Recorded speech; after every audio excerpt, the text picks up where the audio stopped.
revenir sur cette image que l'on a découvert hier après-midi. Oui, bonjour William, bonjour à tous. Depuis hier, donc l'image tourne en boucle sur les écrans. Il était évident que vous n'échapperiez pas à la photo ce matin dans les journaux de cette voiture de police dont 2 fonctionnaires ont pu s'extraire à temps. Ce que Direct Matin appelle le malaise policier, c'est tout simplement la peur de mourir brûlé vif, parce que c'est bien cela dont il s'agit. Et ce que le Parisien appelle des casseurs ou le Figaro des émeutiers, eh bien, ce n'est rien moins qu'une bande de potentiels assassins. Oui, je dis bien assassins et non pas meurtriers, car l'assassin, à la différence du meurtrier, eh bien, il prépare, il planifie son geste. Est-ce le cas en l'occurrence? Eh bien, il semble que oui, si l'on se réfère aux détails que publie Paris Match, qui a tenté d'approcher ce que l'hebdo appelle pudiquement les nouveaux soldats de l'indignation. Ils sont étudiants, lycéens, diplômés, cadres, artistes. Notre furie et la dégradation des biens sont des actes politiques nécessaires à notre démocratie, dit l'un d'entre eux. Il a 26 ans et il est docteur en histoire géo. Alors, quand je dis qu'ils planifient leurs gestes, c'est sur la foi du reportage de Match.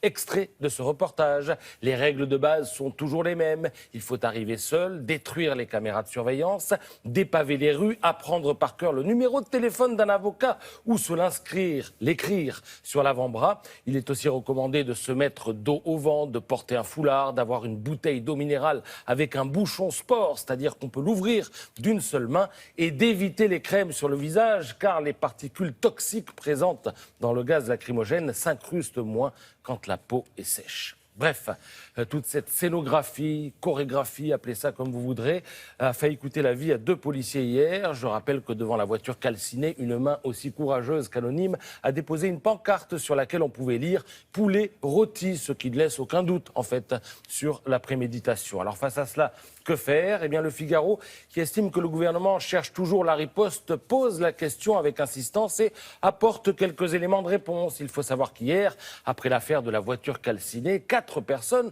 ont été interpellées. Et devinez quoi? Sur ces 4 personnes, 3 avaient été interdites de manifestation. C'est-à-dire qu'à l'origine, il s'agissait d'appliquer l'article 5 de la loi sur l'état d'urgence. Il donne au ministère de l'Intérieur le pouvoir d'interdire de séjour un individu suspect. Mais les personnes en question avaient déposé un recours et la justice française a finalement annulé l'interdiction. C'est surréaliste.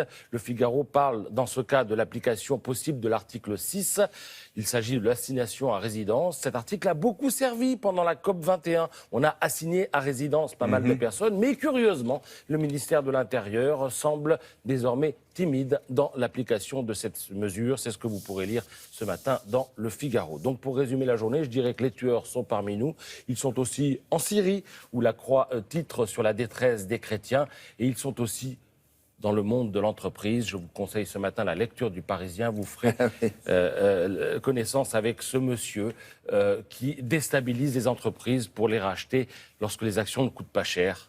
Voilà, c'est comme ça qu'il s'enrichit. Lui, on l'appelle le loup de Wall Street. Et c'est un tueur en son genre aussi, mais lui, un tueur d'entreprise. Tueur financier. Merci beaucoup. À plus tard.